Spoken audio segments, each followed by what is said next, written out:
8, all or nothing. How that all objects will be tapped to win the game. Okay.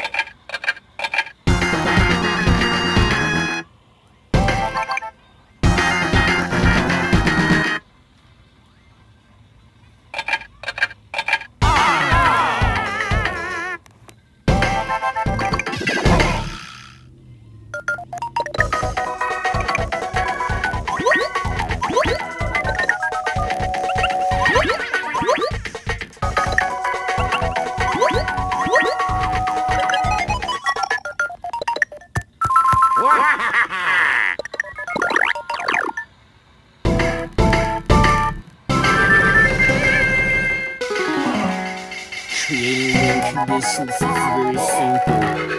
The only thing you can settle a win condition is to check whether a given object is switched on or off. So there's not a lot to think about.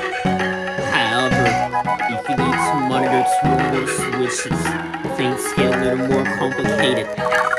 You can set condition 1 through 6, but you can monitor up to switch states within each of these.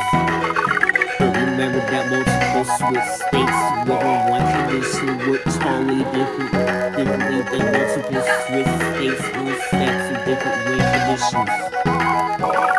Setting multiple switch states within one win condition means that all of those switch states must occur to win. So setting them to separate win conditions means that only one of those switch states must occur to win. This is a very important point. Subscribe to remember.